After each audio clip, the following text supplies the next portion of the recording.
SGA Long, please proceed. Thank you, President Boyce and Commissioners.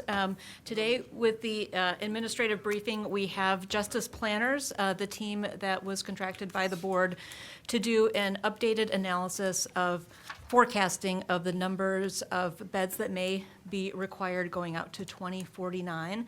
DLZ and HDR did an initial forecast. There are design team professionals pre-COVID, and this gave an additional independent analysis as well about what to plan for as we continue to have ongoing conversations in terms of what is best for the community going forward. So with that, I would like to turn it over to Alan Richardson and Patrick Jablonski, who will go through a slide deck and engage with the three of you on any comments or questions. Good morning. Good morning. Thank you for your time and allowing us to come in and do this presentation this morning. This is an update to forecast analysis for the offender population and bed space needs for Franklin County, as Chris said, looking out into the future. Just the outline of our presentation today, we've got a good bit of statistical analysis that looks at the county population, the offender population that's being held, how many folks are coming to the facility, how long they're staying here, gets down into some demographic breakdown of the population, taking a look at court case processing times and those impacts for those lengths of times that it takes to get cases moved through the system, and how that is going to have an impact on the future population, not just for your average daily population of the number of folks, but the number of beds that is going to be required to be able to manage them as well.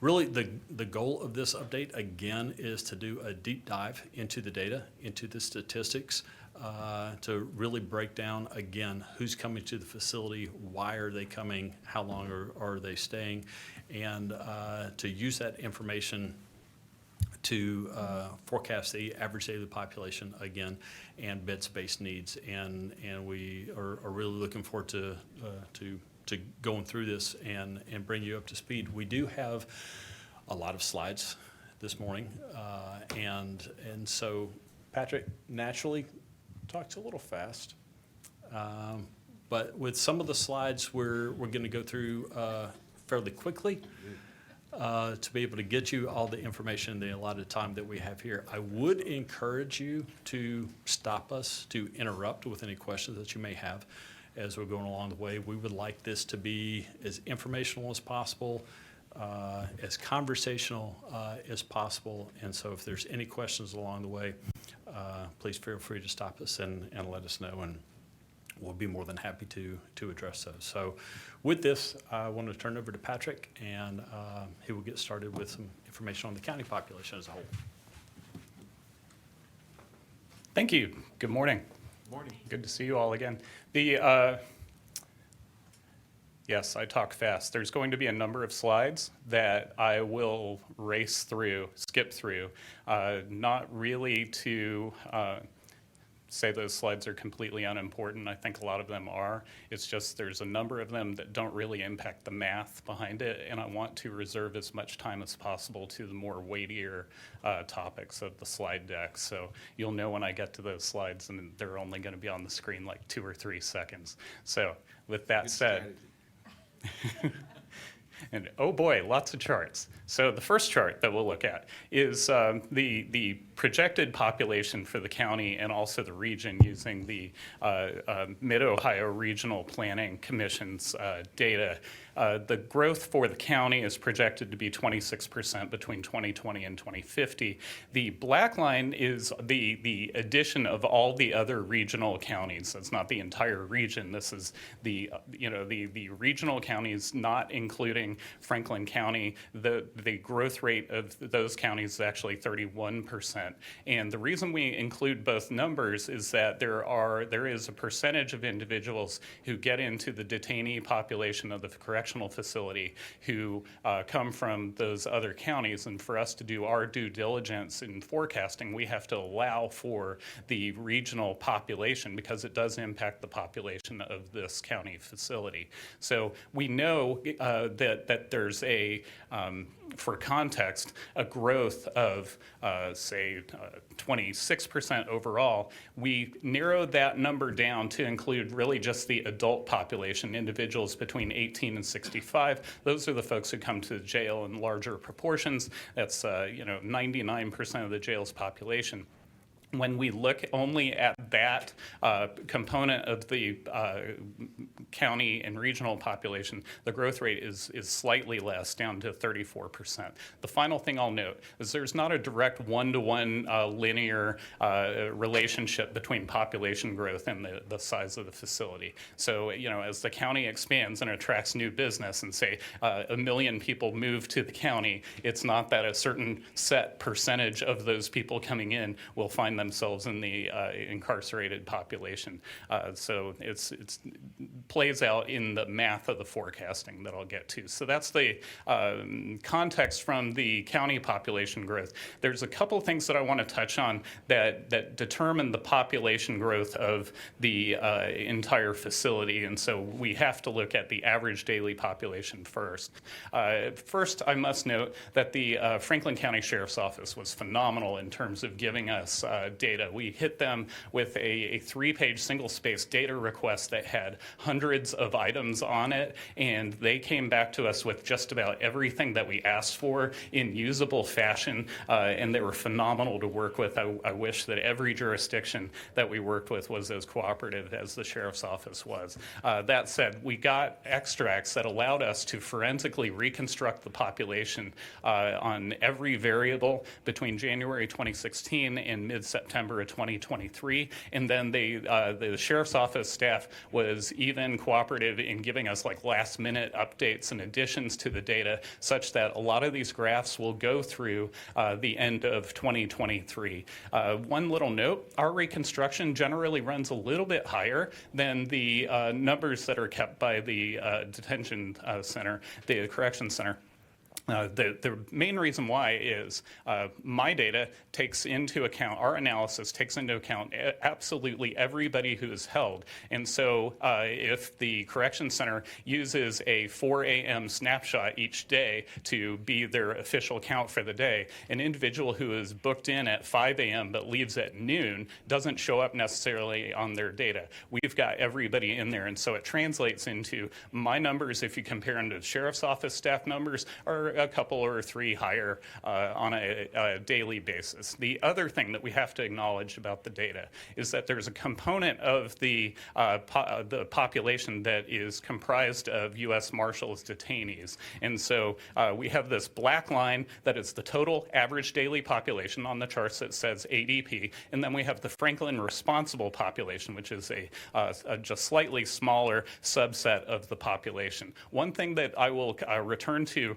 in a later slide that I want to point out right off the bat, you see the gap in the line moving over from the left side, and then you go into the pandemic where the population craters. The size of the gap between that bluish aqua line and the black line shrinks as we go through time, such that by the end of 2023, the lines are nearly on top of each other. The reason for this is basically that the Marshal Service population has dropped over the past 2 years on a really a count basis. And so just about everybody that you're dealing with now, 96.5%, are Franklin responsible in terms of who they are. So there are a number of analyses where we exclude the detainees from the data because the federal beds are contractually obligated, and that's kind of set. It's the actual growth of the folks who are coming in, the normal detainee, if you will, that we are concerned about.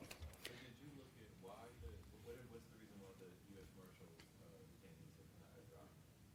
We haven't looked at that. So we don't know if it'll come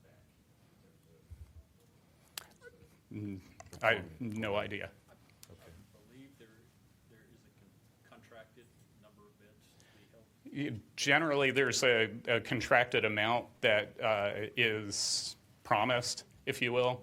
And so it could very well be, from my understanding of it, that number could return back to where it was. Those are beds that are promised. And Commissioner, to your point, and to the point that Justice Planners made, there is a contractual relationship. So if we, just as an example, if we got to a point where we just did not have the space at that point in time, that contractual relationship can be revisited. It certainly is something that the Marshal Service wishes to have, but that's by contract, Yeah, but since it's our obligation. under contract.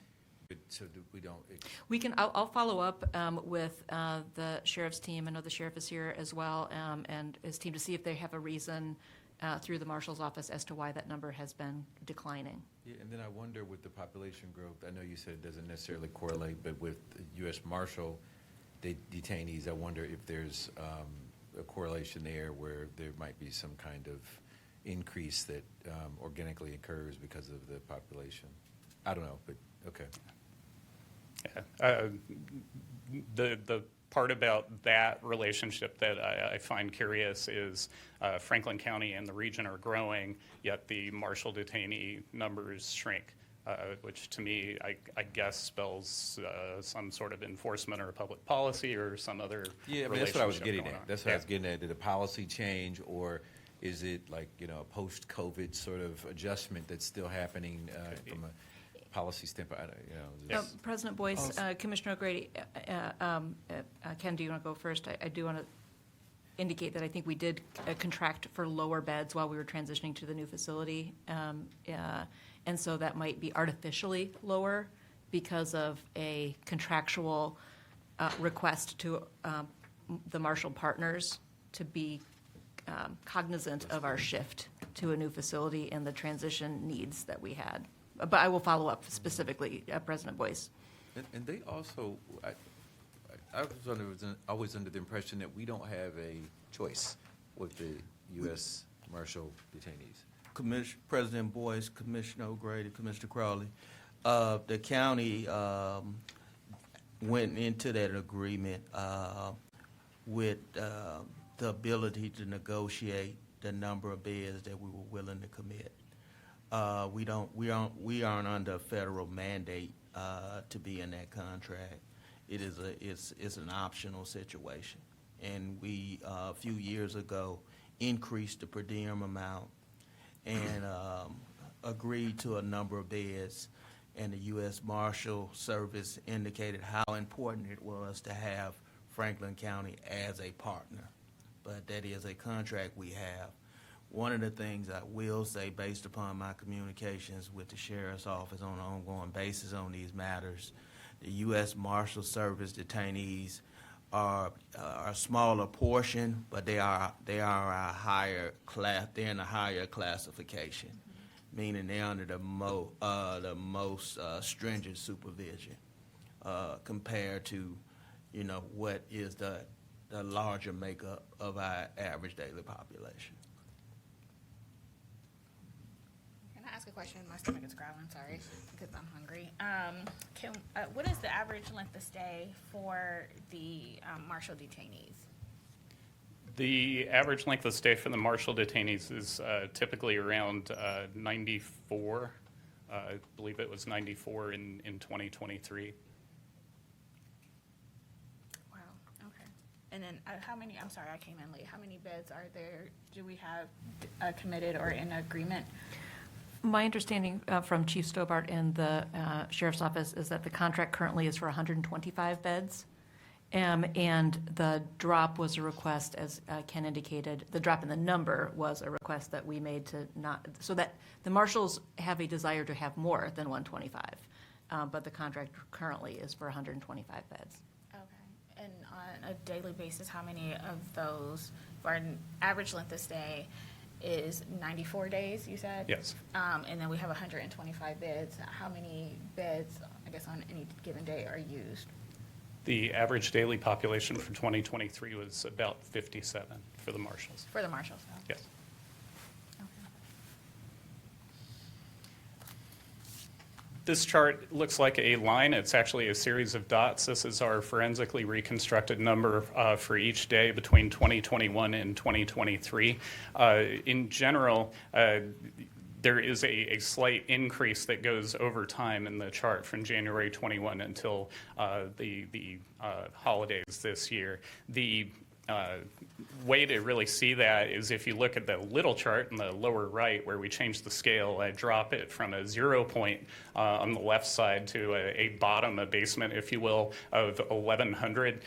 For the chart, you can see the chart actually tends to show an increase. There's a couple things to understand about this facility as well as all other large jails in the United States, is that the populations tend to peak during warmer weather months and then they tend to shrink during the holidays. And so the low points on the graph correspond basically to Christmas week each of the years. The thing that I'll call your attention to, and I think it's more clear on the lower right, the smaller graph, that low point goes up each year slightly. So the first one is Christmas 2021. It's at, right around 1500, and then the low point goes up to say 1550 for 2022, and then this year the low point goes to 1600. And so we see that there's this growth of the population over time that's very slow and consistent and gradual, such that the population goes up 7.8% in 2023 when compared to 2022. So we have this gradual growth that if, on my big chart using the 0 point of the scale, it's not that easy to see, but it's happening and there's a growth over time. Now, why is there growth over time? There's really two explanations for all correctional populations. There's two factors. One is bookings, the number of people being admitted to the facility, and two being how long they stay, the average length of stay. And so we look at those two factors in turn. And we start with bookings. This chart gives us the average daily number of bookings between 2016 and 2023. It was going down from 2016 to 2019 slightly. So the number of people being admitted to the facility was starting to shrink a bit. Then we experienced COVID, and you can see the number, absolutely craters, and then we build back. The build back has been relatively slow. The bookings increases didn't bounce back immediately to where they were back in 2019, where, say, you had 75 booked per day. On average, you're now looking at, say, 55 booked per day. So bookings continue to recover, but they're not back to where they were on a pre-pandemic basis. So the fact remains that if you look at the Franklin responsible population, more or less, you're taking in 20 fewer people per day than you were pre-pandemic. That said, bookings in 2023 went up about 7% over where they were in 2022.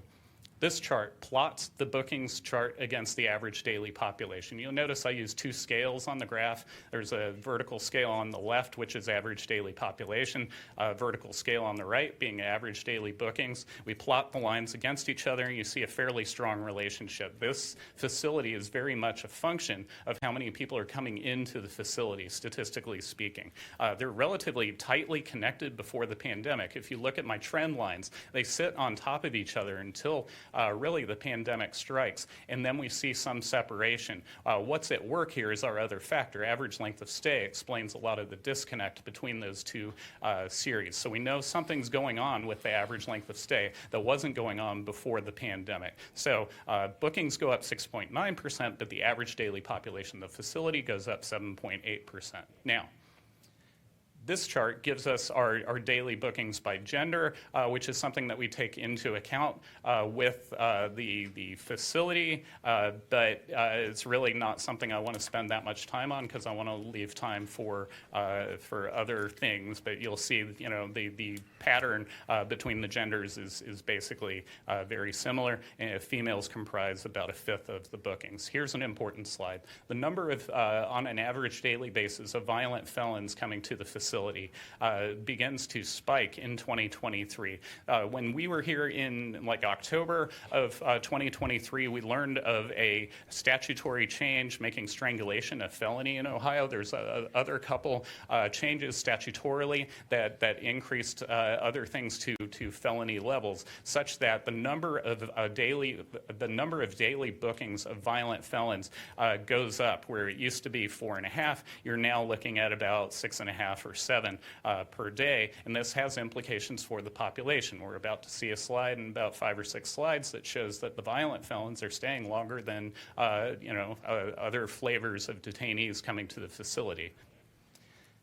Speaking of the offenses behind the bookings, this chart gives us the daily average number of bookings by the most serious charge. What we did with the Sheriff's Office data is we looked at each detainee's list of charges. Let's say somebody comes in on 3 charges. We have an algorithm that basically weighs those charges and takes the most significant matter facing an individual. So if you have a detainee come in with an aggravated assault and a littering and a petty theft, our algorithm highlights and selects that aggravated assault as the matter that is keeping the person in custody. So we apply that to every single detainee held between 2016 and September of 2023, and we sort it by the values of 2023. 2 things stand out right off the bat. The number of violent felons booked on a daily basis in 2023 is significantly higher than it was in 2019. It's 60%. And the previous graph pretty much already told you that. The other aspects of this is that if you work your way down through the list, the lower level offenses, the proportion of those individuals in custody shrinks, such that misdemeanants and people charged with lesser offenses, their number of admissions into the facility declines over time. So the facility population is getting more serious in terms of the charge that they're there. Very quick explanation of a couple of these items on the left side. Offenses versus government is basically contempt of court, giving false ID to an officer, resisting, fleeing, eluding, escape, something like that. A public order offense is something lower level that is basically disturbing the peace, or I'm from Nashville, Tennessee, and we have a lot of illegal hunting. That would be a public order offense. I don't mean to highlight Nashville as hunting illegally. The average length of stay is our second factor. Patrick, if you just go Yes. back to the last slide, that was a big eye-opener for us when Patrick was in last time, that 60% increase on the violent felony. And so that is, as Patrick has indicated, a component part, even though the population has not risen a lot in the last year, that's a big driving force. Would an example of that be domestic violence that is now No.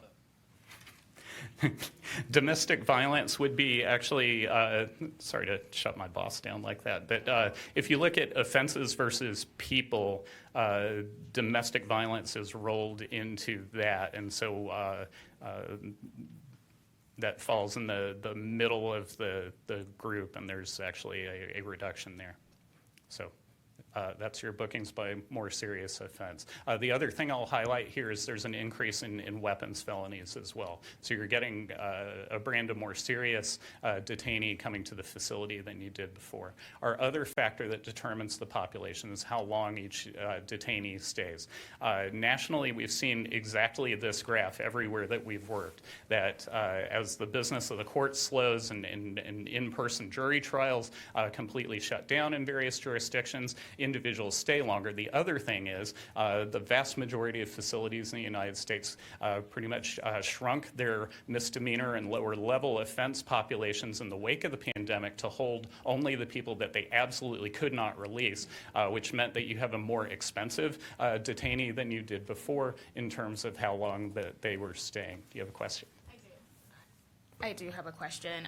So one thing I asked Deputy County Administrator Chris Long a couple of weeks ago is even though misdemeanors are down, felonies are up, and I know that because of the change in the law of strangulation, it makes it from a misdemeanor to, I guess, a felony. But that can account for, I don't think it accounts for the increase in felonies in our prison. And so I guess my question is, and now I'm like, how did I really ask it a couple of weeks ago? From your research, is there a trend that people are just being charged with more serious offenses than misdemeanors, even though misdemeanors are down in our jail? That's not my question. That wasn't the question I asked it gets me to it, but it's I'm not trying the to book. remember exactly how you had asked it before as well. I think it's what's driving that felony number. It can't just be strangulation. No, it's not. It's, I think there's two things at work. I think there's multiple statutes that reclassified certain misdemeanors as felony threes, I believe. So it's more than just the anti-strangulation issue. But I also think it's a rising tide in more individuals being booked with a felony. I think the best way of us getting our hands around it would be to, if it was possible to get all of the arrest data for all the various agencies who bring detainees to the facility, maybe we could do a study of are more felons proportionally being stopped than they were before. We did not do that as part of our study. Okay. I mean, maybe this goes into one of the questions that we had as, I guess, when it comes to the prosecutors, or the prosecutors' raise, which was just about people being charged, or charged with more serious offenses than previously. I'm just trying to understand, and I appreciate you saying you didn't take that into consideration per se, but I think it matters as we look at if people are being charged with more serious offenses, and you're saying that the people who have felony offenses are staying in our jails longer, and then they're more expensive resident of our facility, obviously that goes into the overall number long term as we think over the next, 30 years, or at least in the next 10 to 15 years, what the capacity may need to be, understanding that we are having more felony offender charged, not offenders, I don't want to say that, detainees with felony charges than we did with misdemeanors. Just looking at last year, it appears that our variability is around 200 beds. That's where you have the movement of in and out. Taking yesterday, for example, it hit right on 20, 49 went in, 49 came in, 69 went out. So it was just right on point with what you're saying. But I think when we look at the long-term trend, those felonies are going to make up, say, 85%, and it won't be a lot of movement. Exactly. They That's what won't I'm- be there. When you look at the number of felons that are there for 2+ years, which we get that data on an ongoing basis, that number doesn't move a lot. We have people there that just that long in a county facility. So I think when we get to the end of these numbers, what we deal with is 85% of the people don't move. The system moves misdemeanors Right. in and out fairly well. Right. It's that 85% that just don't move. And unless there's some radical reform in sentencing, in criminal justice, it's going to be, that's going to be constant. I think we just can't, and so I appreciate us looking at this in a vacuum, right, or in a silo. Like, we're just talking about how many beds do we need to build? I mean, or not build, but the facility.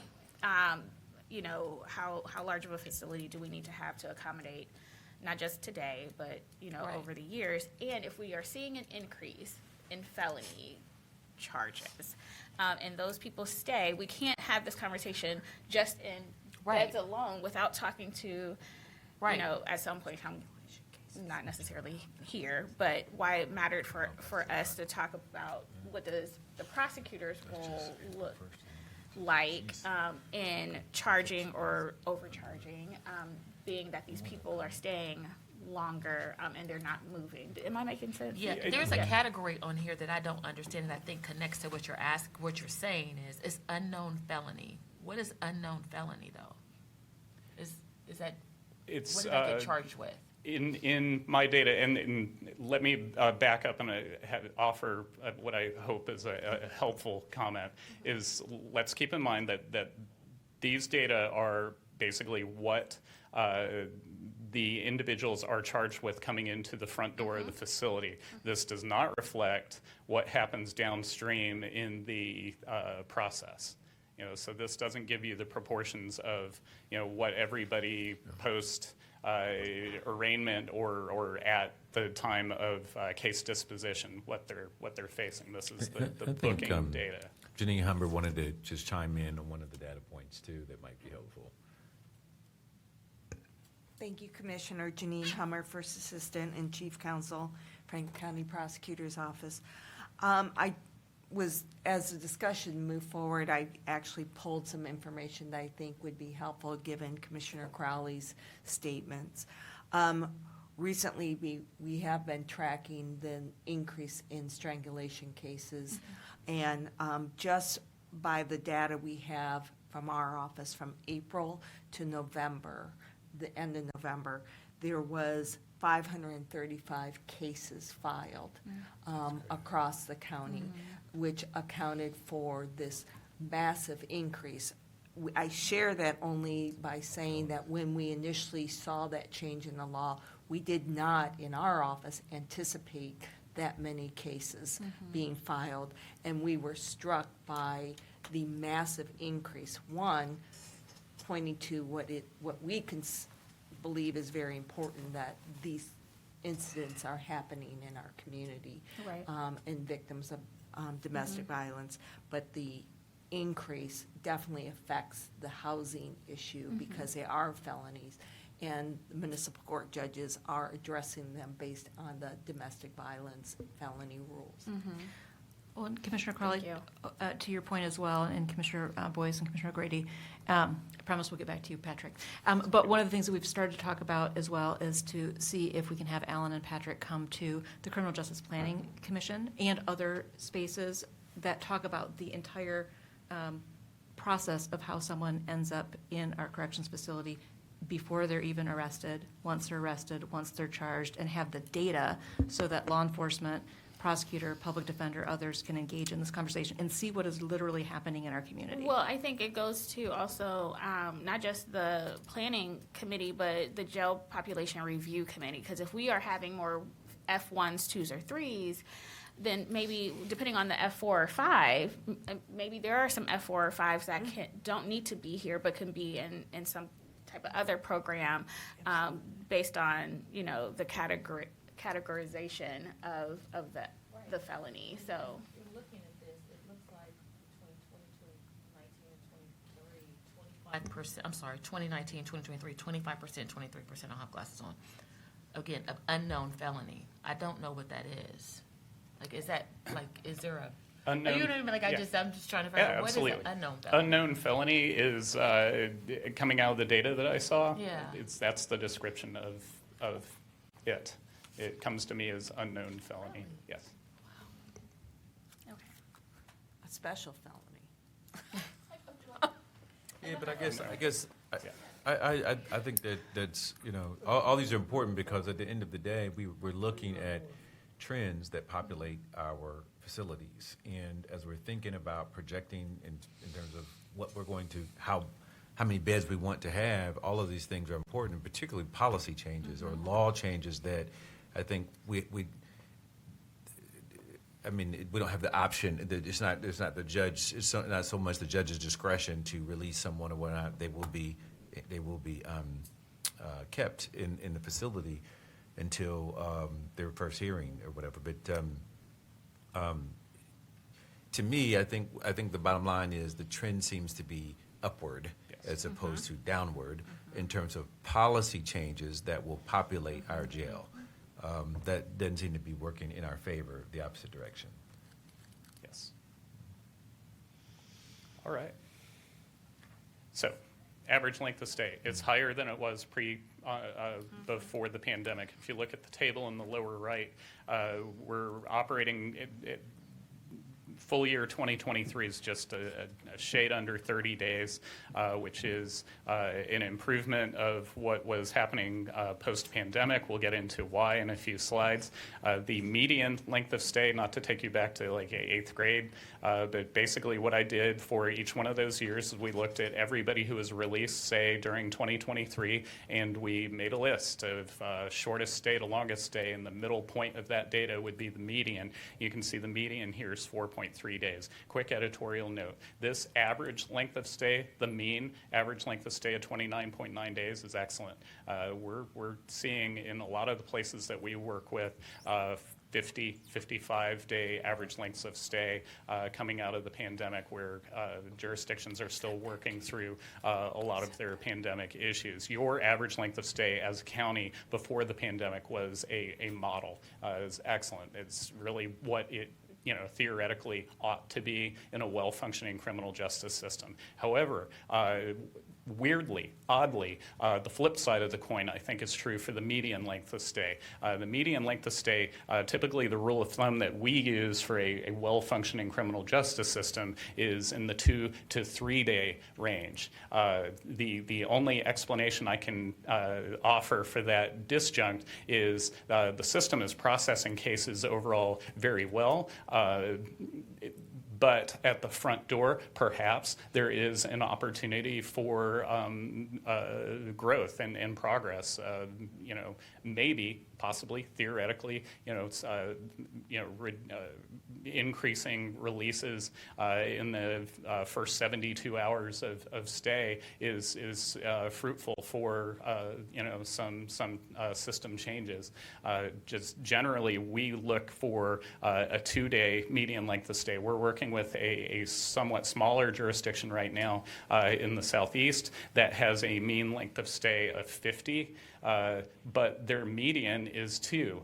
They are processing who they can out the front door very quickly. It's just they're taking on a lot of felony cases that they cannot process quickly. And so their mean length of stay, they're kind of locked into holding these people on a higher basis. But misdemeanants are in and out in a matter of hours, and the lower level felons are out on pretrial release or other means in 2 or 3 or 4 days, such that their median is very small, but their overall is much higher. So really the story here is on a big global scale, the county's doing well, and it's improved since the pandemic, and hopefully, knock on wood, that progress continues into the future, which is something that we'll touch on. When I graph this against the average daily population, there's somewhat of a relationship. It's not as strong as the bookings chart that I showed you before that graphed the average daily bookings against the population of the facility.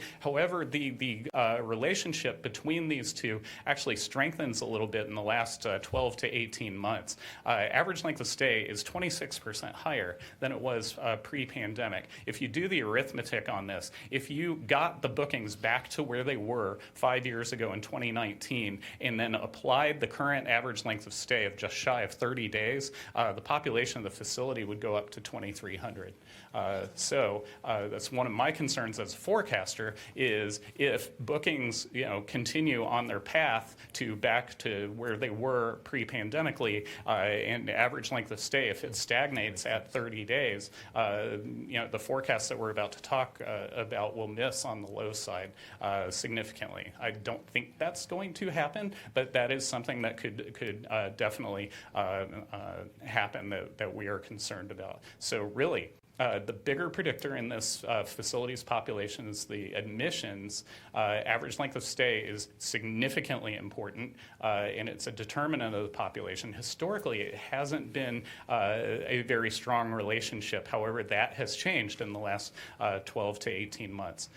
This table takes every one of those categories and looks at how long they stay. The actual order of the table now reflects what is in the population. You might recall from the similar graph about bookings, the number one most booked category coming into the facility was violent misdemeanant charges. Well, they drop off of this to about the 6th or the 7th because their average length of stay is significantly less. It's 7.7 days in 2023. The violent felon charged individuals, however, are staying 108 38.5 days in 2023. You will notice that that is a reduction from previous years. Coming out of the pandemic, we were talking about lengths of stay for these individuals for 142, 143 days. There's significant improvement during 2023, which I think has helped with your overall population.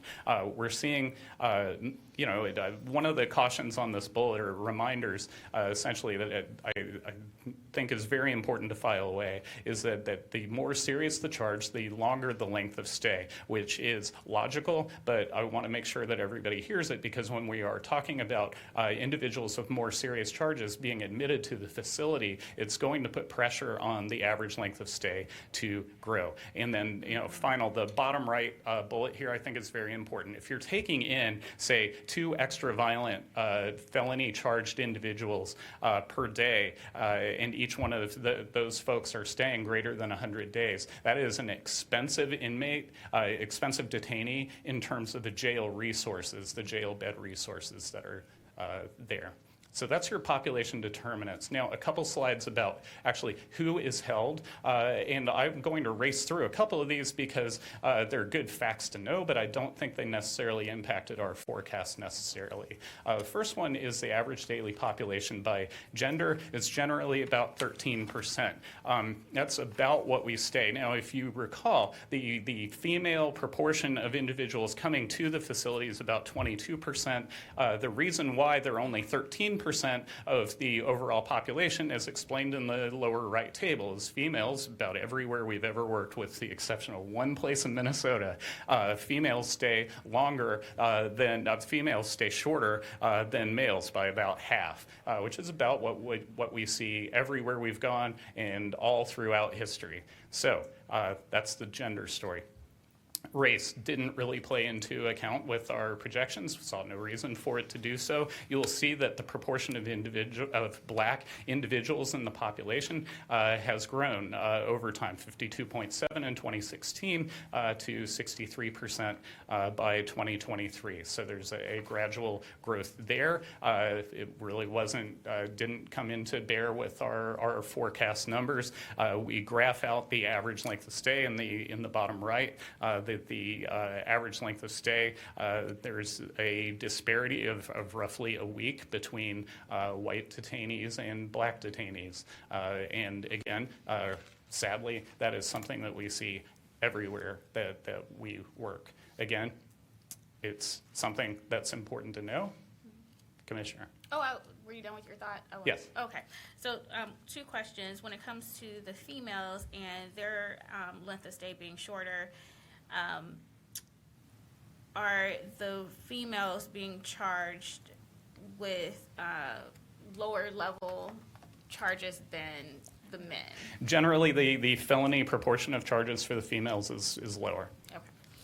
Yeah. And then when it comes to the race breakdown, even for the length of stays or places, not just Franklin County, but where you all have surveyed, when it comes to reducing the jail population or those who are, their length of stays are shorter, do you see a decrease in the disparity or an increase in the disparity in race? It's all over the map. Across the places that we have worked. It really, to me, I think this graph and table is, if anything,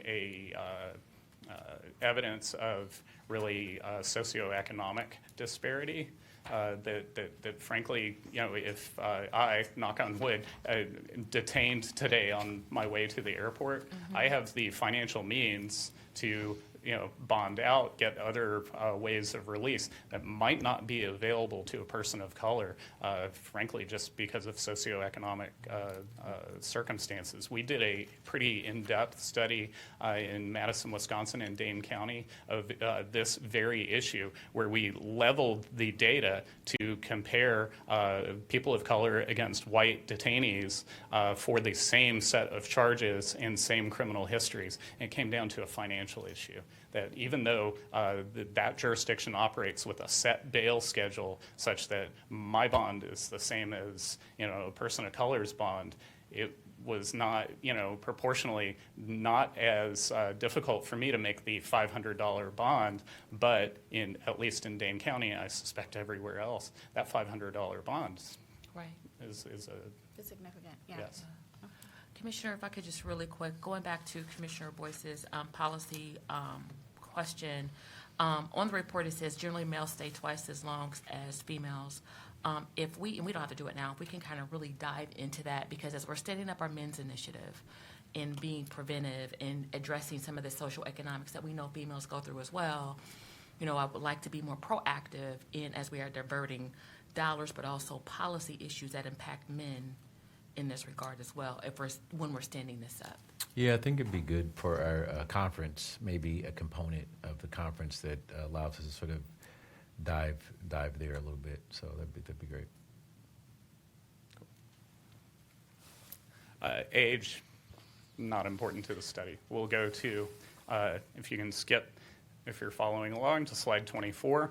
We look at the address that is supplied by the detainee or law enforcement at the time of booking. Again, there's probably an asterisk that ought to be put there because the address might not always be accurate or reflective of reality.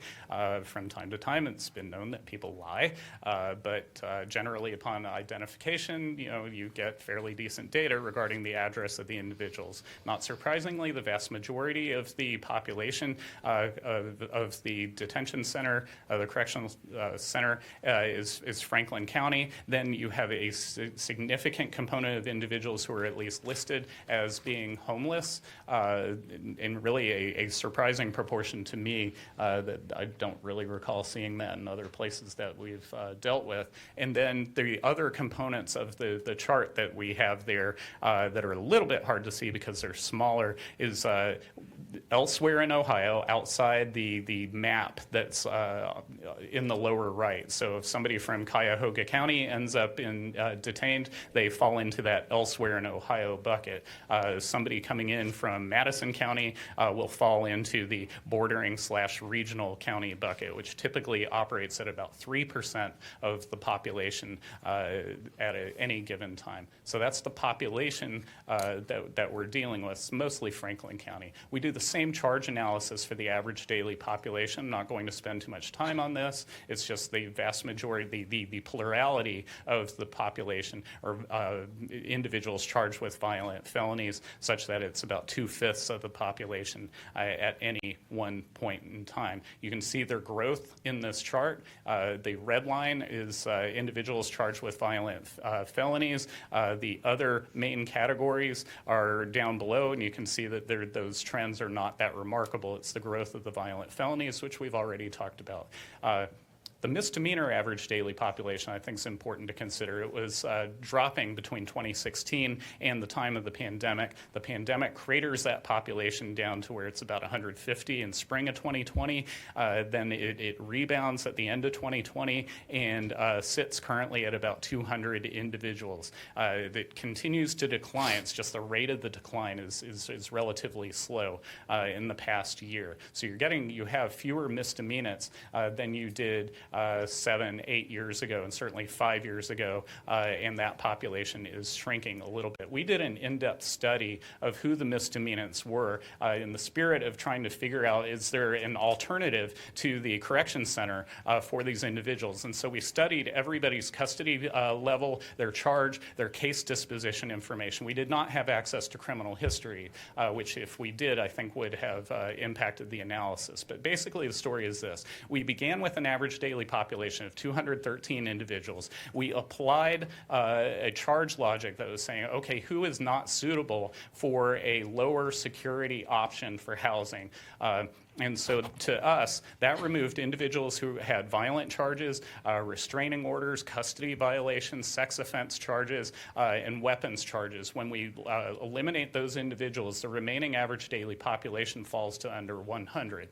Then we go into that number and we look at the 95 misdemeanor charged individuals who are remaining, and we know that there's got to be time in the correction center to get these people fully identified, vetted, do the medical clearance, clearance, do the full classification on them, which basically is, it's a good, day and a half process, 2 days to do that. And so we have to do some math. That leaves us with an average daily population of 76 misdemeanors. We then go in and look at the actual classification levels of those individuals, and anybody who is a high, medium, or higher, we eliminate because there is something in their file that makes them a security risk that a lower security facility might not be appropriate for those individuals. That leaves us with a net average daily population of lower security misdemeanants who we think would be suitable for some alternative venue, with 45 being 13 females and 32 males on an average daily basis. If you were to restrict this further into individuals who are sentenced, that gets us down to 21. It cuts it in half by more. So it's, the big 30,000-foot story is you start out with, say, 200, but when you go into the particulars of these individuals, at least in the data, you end up with really about an average daily population of 45 who could possibly be held elsewhere. And the asterisk here is I don't know the criminal history information of these individuals. There might be something there that didn't impact classification, but would impact your decision to house those individuals elsewhere. Commissioners, this was an important component and we'll keep digging into this, but as we look at ways to potentially reduce the number of recommended beds at the new facility on Fisher Road, we were looking to see, is there a better place, an alternative place for misdemeanants, as an example, like a mini CBCF or another space for folks who are weekenders or people who are sentenced to a weekend or are a lower level charge. This doesn't have as much promise on its face, potentially in terms of the numbers, but still want to dig into this to make sure that, first of all, we don't obviously want to have in the facility anyone who doesn't need to be there, but if there's another appropriate space. But that's the reason for the detail that Patrick spent on that page, is we keep looking for alternatives. Yeah, if I can ask, Wait. oh, I'm sorry, if I can ask, so I did ask you a question about getting some data on other counties who have alternatives to jail and what that has done with recidivism, because one, we know that it could be traumatic for people once they come into our facility. The likelihood of them recidivating increases. But I also know we spoke about Orange County, and I know you were instrumental in Orange County having an alternative place where it's up to the police officer or law enforcement to take individuals to this alternative, and has decreased their overall jail population significantly. I think they've won some awards. And I forget I'm blanking on the name of it right now. NACO.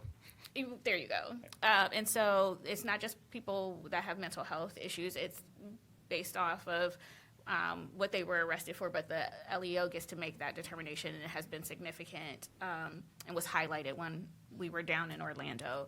And so that's what another reason why I asked for some data on that, if you want to speak to. Yeah, one of the holes, if you will, in our analysis is we don't have mental health information here. That if we were to apply mental health to this, I think it would give us a different lens, possibly, to the viability of some form of central receiving center. My guess, everywhere we're working where they actually have the mental health and substance use disorder data, we're talking about 40%, 45% of arrestees. So I don't think that would be necessarily different here, which means that a central receiving center consideration might be something good. And it gives law enforcement an option other than the correction center, and for, depending on the charge, it's really the right thing to do, frankly, for a lot of individuals who have a mental health issue, which is likely in a lot of cases more significant than the criminal justice issue. And it would be more appropriate to get that type of individual into a setting that is more therapeutic in nature rather than a more punitive environment of a correction center. One resource this community has not had during the years in which you've done this analysis, and what we look at is we don't have the Franklin County Behavioral Health Crisis Center, which is currently under construction. Research suggests that those type of facilities can have a 7% or more impact on your average daily population because law enforcement has an appropriate place to take individuals versus them being slated in correctional center. Also, Director Pride's on virtually. I'm also thinking about the TAP Yeah, I initiative that will be coming online. Hopefully this coming year also has been a best practice nationally Right. as far as reducing incidences. And when we talk about that variable number that you've been cutting into, above, that rests above that violent felon that you gotta have in your facility and can sometimes be there 2-3 years. Which is what I just said to Attorney Hummer is, so first, when we think about the crisis center, I think that only has like 124, 46, 40-something beds, right? But that's not just for, so the central receiving area or resource that is in Orange County is a little bit more robust than that. And we know with the crisis center, that will be for other referring agencies too. So I think we should look at the possibility of a central receiving center that's a little bit more robust than that because it does divert a number of individuals from the jail. But for the tap-in program, that's what I was saying, like, especially when we think about the disparity of Black individuals or Black males, the tap-in center that I learned about when I was in St. Louis, which is how we even got to have this conversation, it diverted about 80% of the participants in the tap-in program were Black males who then didn't even come into the jail facility at all. And when you look at the individuals who come through the tap-in program, usually those were bench warrants, but it could be, the program can be a little bit more than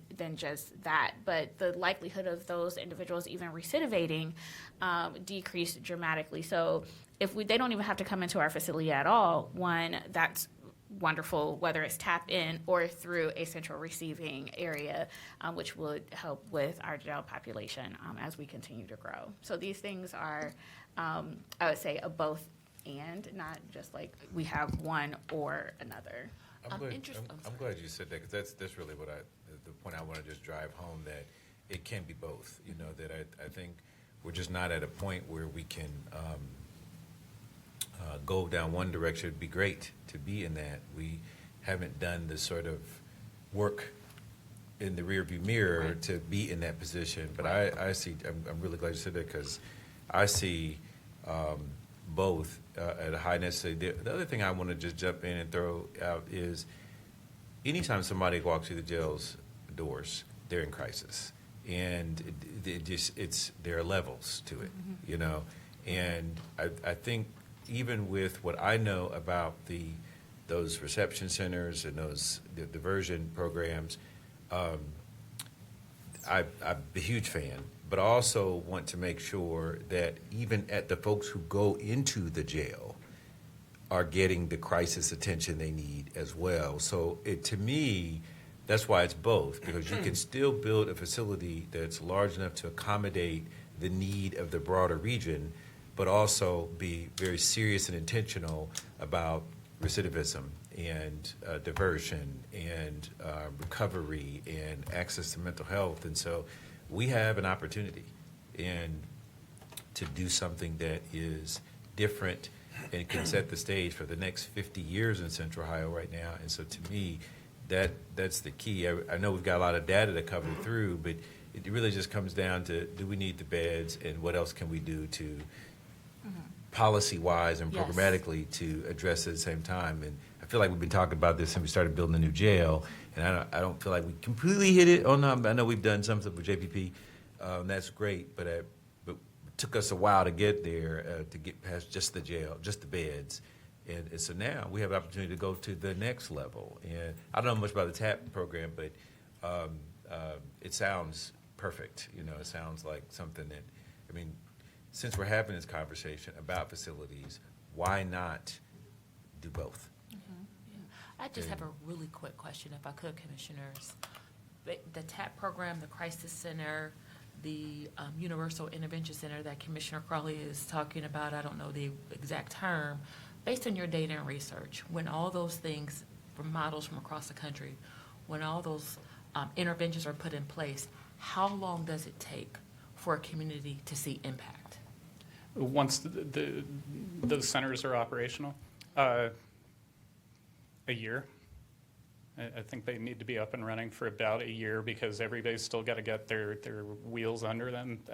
There's also getting law enforcement to be fully aware and trained on, when it's appropriate to drive one direction rather than another. The other thing to remember with Orange County is that Orange County had 23 case processing changes implemented on the court side and really criminal justice case processing. The Central Receiving Center was part of that. And so a lot of the reduction, it was very nice because there were changes in the processing that went hand in hand with the existence of the CRC that really the implementation, the report came out in 2002, and on the 1-year anniversary of the report, it was revisited and found that nothing had really been implemented, and this angered individuals. And we did the update in May, and by December, the population was down by about 20-some-odd%. So we were able to do it in about a 7-month period in Orange County, which to me is a perfect storm of personalities all present. The key stakeholders at that time had an unbelievable level of cooperation that is fairly rare. Yeah. So the Tap-In Center specifically works with the judge, works with the prosecutor. The model that we are bringing from St. Louis is something that's in the community. There's no LEOs around, so people won't feel, discouraged to come there like, oh, I'm about to be arrested. But these are for people who have warrants for their arrest, who typically missed a court date for various reasons, and then they would naturally be picked up and then put in jail, and then they sit there because based off of what you had said earlier about you having means versus other people having means and then increasing the length of stay. So this would divert people from even coming to our jail. They can walk in and say, I have a warrant.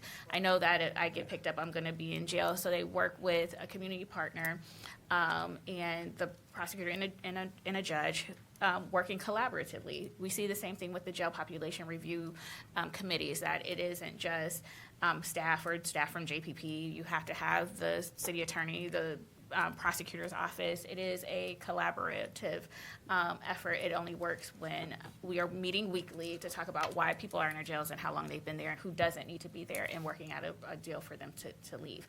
But to the Central Receiving, it would take the same thing. It's the same partners that we will have for the jail population review to say, we know we have a growth that is happening here in Franklin County. These are our numbers where we are. Things are trending up. We've had changes at the state level. How do we make sure that this doesn't get out of control? And we're all working towards the same goal. So it's not something that is impossible. We see places where it works. Let's do it.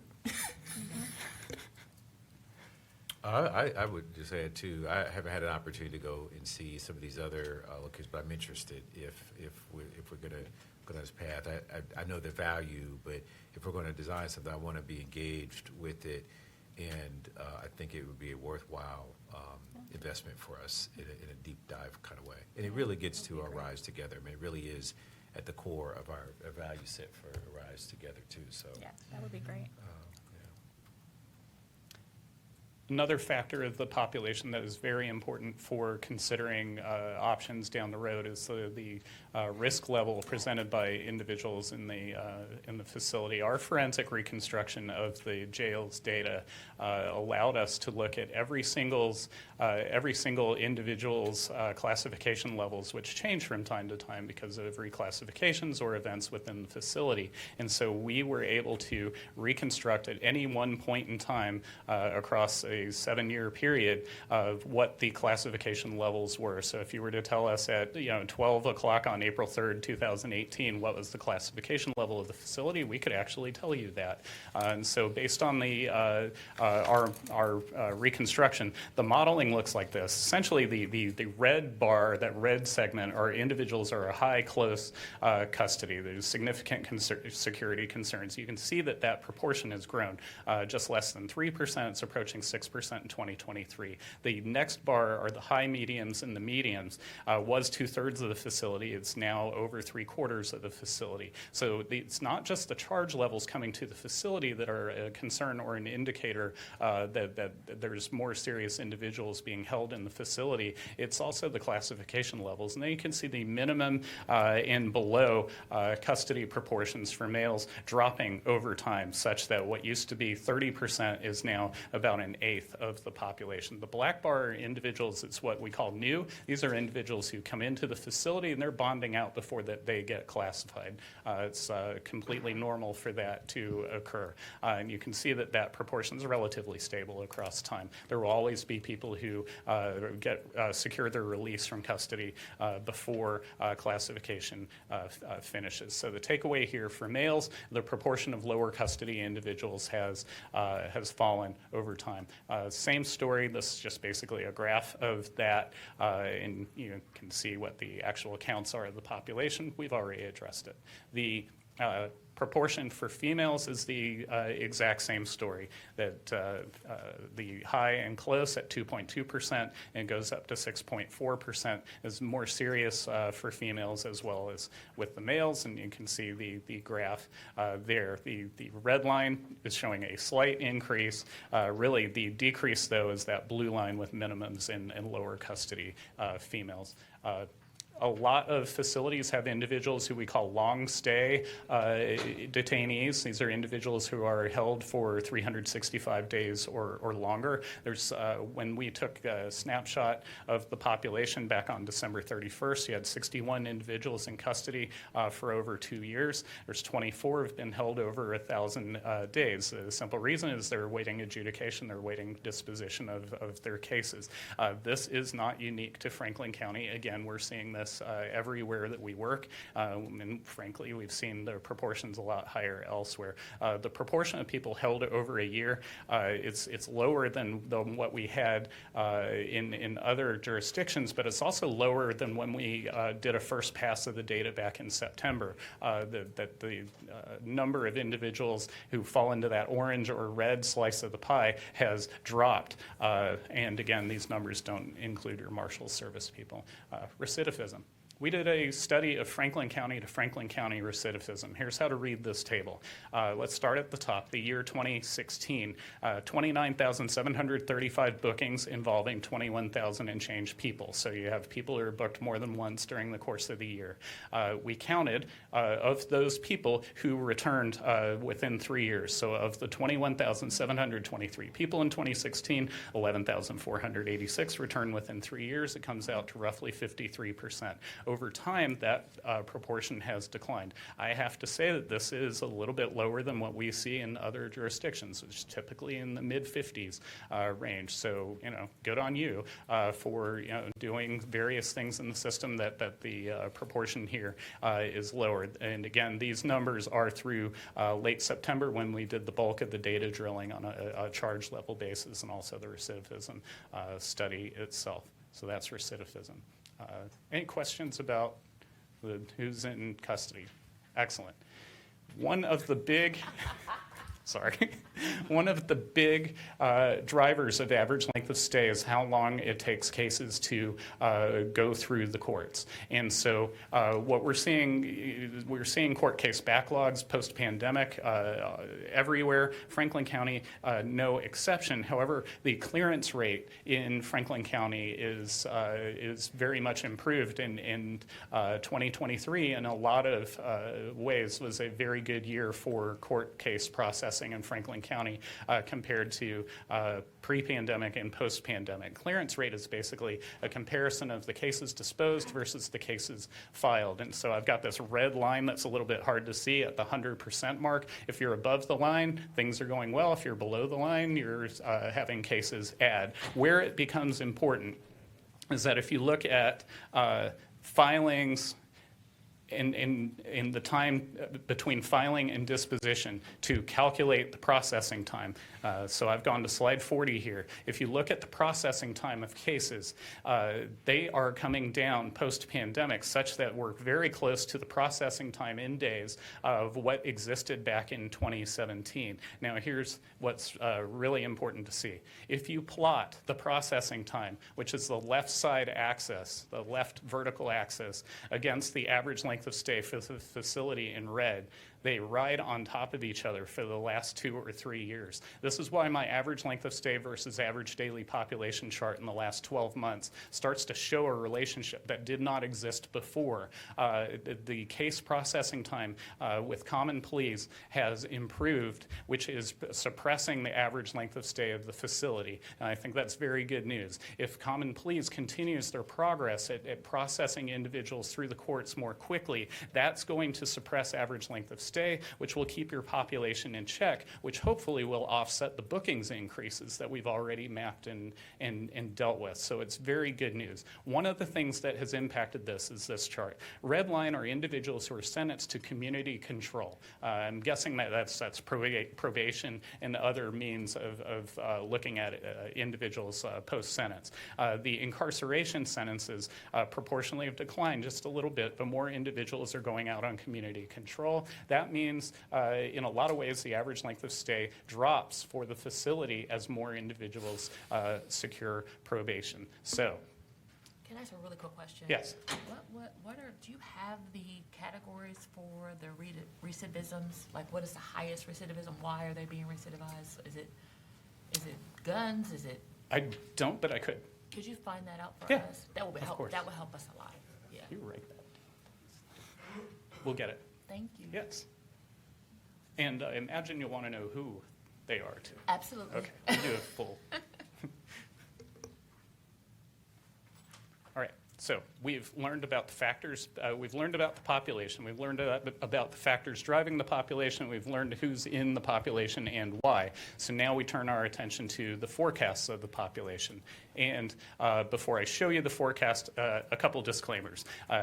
Our time series mathematical models, I believe, are statistically state-of-the-art. They're autoregressive integrated moving average models that I'm not going to nerd out and tell you all that is involved with that, but they're very excellent at taking variables over time and producing time series predictions. This is something that we borrowed from really manufacturing industry and also banking and applied it to correctional populations with a great degree of success. The one thing that the models can't tell you, and this is true for weather forecasting as well as correctional center population forecasting, is I don't know what I don't know. The legislature in 2 years might upgrade certain charges, and we don't see that coming now, and if I'm not told about it in advance, I can't model for that. I can't predict for that. I don't know if another pandemic is coming, which would be a game changer. So there's a lot of things that we don't know. The artwork on the lower right shows a hurricane that came across my house in Florida in September of 2004.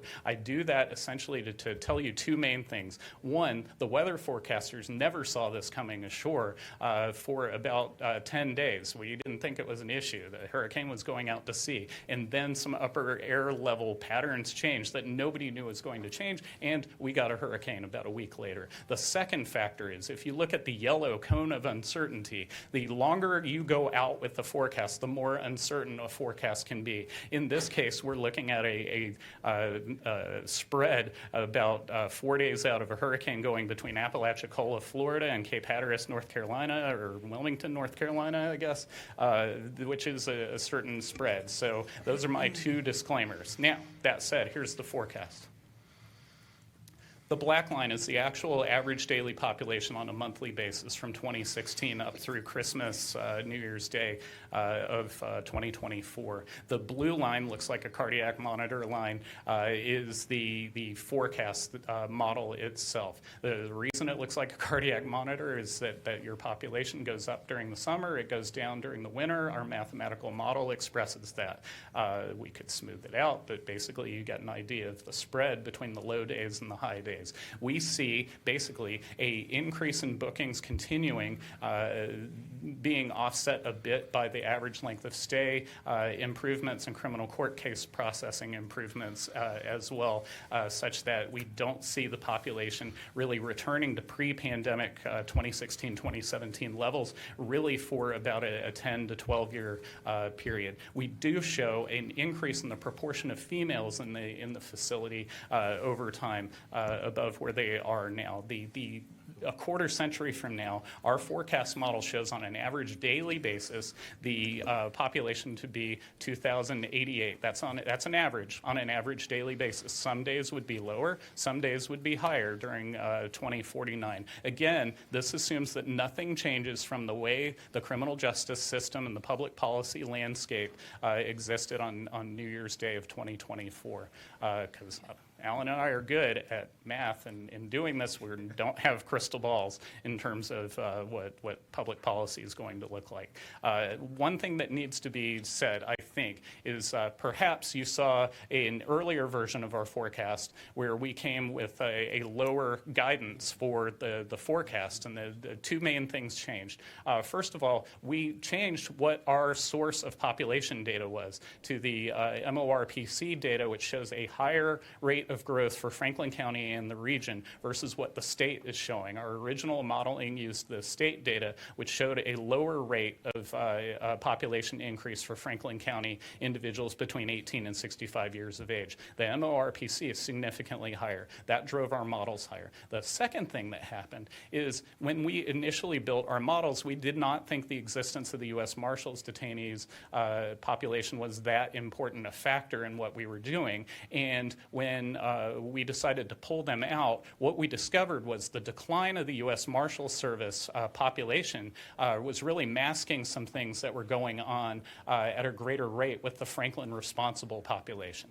If you take everything, U.S. Marshals and Franklin responsible together, the proportions and the trajectories of the trends were at a certain level. And when we divorced out the U.S. Marshal Service detainees, we saw that the trajectories of average length of stay were different, and we saw the bookings trajectory was a bit higher than we had originally modeled. So altogether, when we remodeled the data, we come with a higher forecast than we had previously had.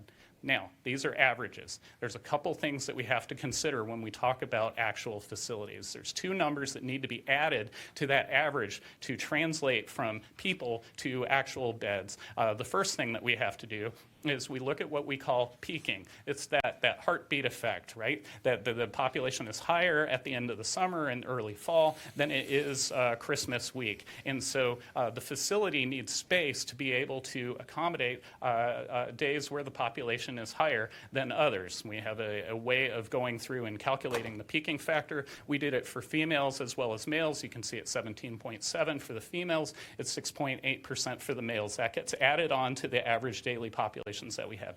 The second factor is what we call, I'm calling it on this bullet a classification factor, but it's really an operational factor. The facility, in order to maintain security and safety, has to have spare capacity to keep certain populations away from each other. You don't want a significant disparity in classification of the housing of individuals, and in order for that system to stay in place, you have to have bed space to be able to move people around the facility. You have to keep known enemies apart, people from rival gangs, other things to maintain safety and security within the facility. The other consideration of this, which is truly an operational one, is that there are times that you might have to make a repair within the facility. You need to close down a unit unit and move people around.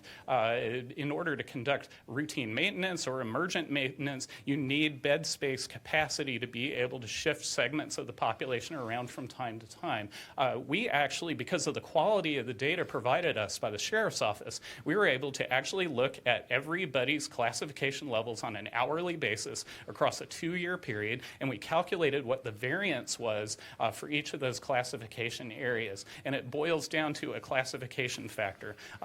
It's basically a number that gets added on to the average daily population that is a clear definition of what the extra number of beds needs to be for both females and males. For females, that operational classification factor is 19%. For the males, it's 17%, which then spawns this potentially confusing table. Let's look at the first row of the table. It's for 2029. The average daily population, ADP, for females is the first item. We are forecasting in 5 years an average daily population of 261.5 females. You add the peaking factor of 17.7%, that's 46.3. You add the classification factor, which is roughly 50, right, 49.7. And so you get an actual bed count of 357.5.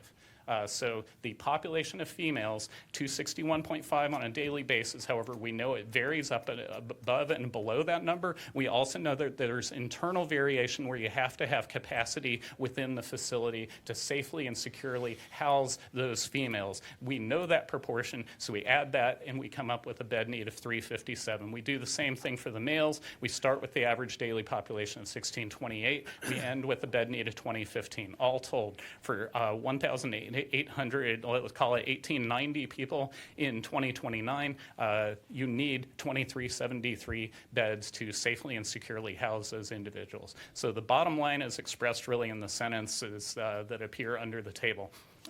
By 2049, the 2625 bed count is what is necessary to house a population of roughly 2088. Keep in mind that these figures do not count the beds that are committed on the Marshals contract. That's the bed count number. I'm assuming there are questions. I don't know, man, you kind of wore me out with all the data, to be honest with you. You were wound up there. yeah. I was just saying, it was like, You went on a data that was frenzy. like pulling a top and letting you go. You were all wound up. The only thing I would throw in there is that somebody showed me some data, I don't know who threw a phone in front of me or something, but that the undetermined felonies were the U.S. Marshal detainees. Yeah. And so I think that to me, it kind of counters some of the trend that those, because that number was up, if I remember correctly, and then, and so, is that correct? It's or- the data that you were shown off of our previous slide deck. 25% made up of the unknown population in that, but it was Marshall, it was the U.S. Marshal. Detainees. Was this off our previous deck from earlier in the fall? Yeah, what I showed today is. No, what we're saying is that the unknown felony line apparently is the Marshall data. And so it would challenge the notion that the Marshall data is trending in a different direction. It would actually indicate that it's Yeah, growing. what And I guess table? it doesn't yeah. change, it doesn't change the outcome of Right. what I feel like it's that Yeah. important. I just want to point it out because I feel like the real question for us, in my humble opinion here, is the policy discussion we were having. It's not so much, I mean, the bed count and the data is critical to, because then the other part of that part is what we can afford. So there's all those dynamics. But I think where the discussion was going about the policy question is worthwhile to really drill down on and dig into, because it really is going to define how we deliver that resource and service. And I think that we're probably more behind than we should be, given where we are with the first part of the jail. So to me, I'm not sure what more you need to talk about, other than, I mean, we know we have the need, and then now it gets to dollars and cents and affordability. Ken, I'll go after you. I was just saying, we do have to address the policy matters. I think without question, we can't just look at the bill of additional phases at the James Kern Correction Center only. I think we have to look at additions to that. I think the Orange County broader model of reception, we need to give a real serious look at how do we look at that in a way that matches with Franklin County, that, you know, going all in with the tap-in center, all those other things that we can, in fact, influence, this board can influence by making a supplemental, I would call them complementary investments to dealing with the projected numbers as far as future population is concerned. The other question I had was, I mean, this is probably not the setting for it, because we got this data overload here, but, you know, what can we afford? I mean, I feel like I don't know what, from a cash standpoint, what we have, how much of our bond proceeds are still available for use, if any, and then kind of if we have other bond capacity.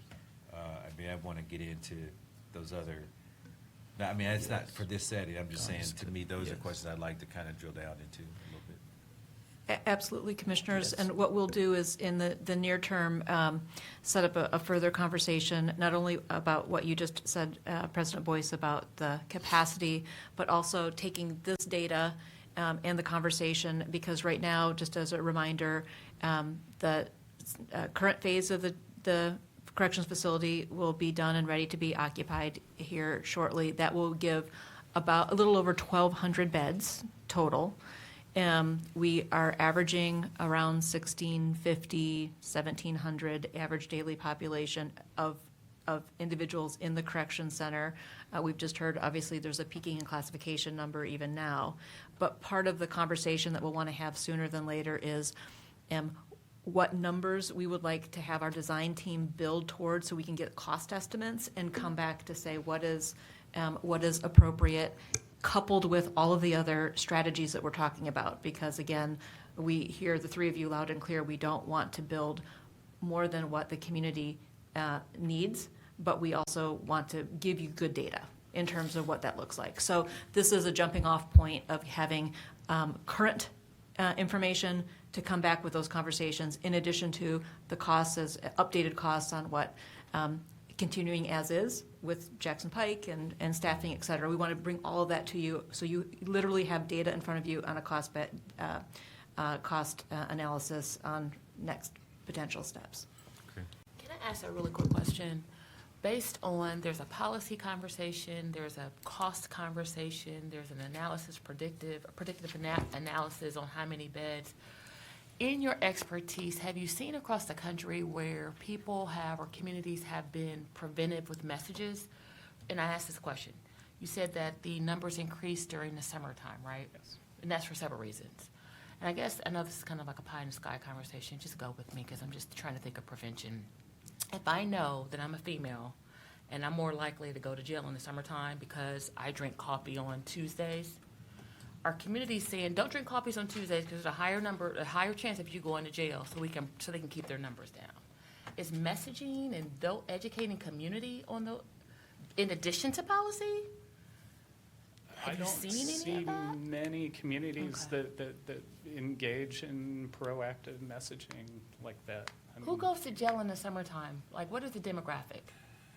The biggest thing I recall is the rideshare thing in Aspen, and even that was. This goes down a little bit of a path, but Alan reminds me that one thing that we have seen in a number of jurisdictions, if you look at the DUI bookings over time as Uber and Lyft comes to communities, we've had a couple of places that Uber and Lyft didn't exist during the first part of our data, and then the second part of the data, you see significant decreases. And then what we saw in a jurisdiction in Colorado is on top of that, the county actually funded rideshare and put signs all over the place to try to suppress their DUI numbers, and it succeeded. Thank you, Commissioners, for engaging in robust conversation. We wanted to bring this to you as soon as possible so we could carry on the conversation. And I wanted to thank Justice Planners for the ongoing engagement, and we'll continue to work with you.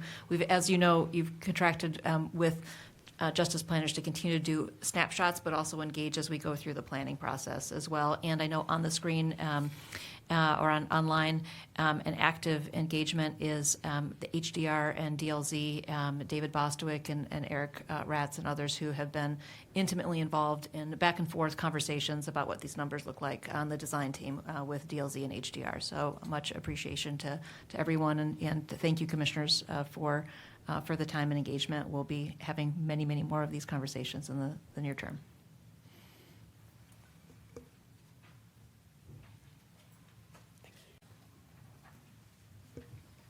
And Commissioners, if there's nothing else, this would conclude the administrative briefing. If the Commissioners have no further conversation or questions?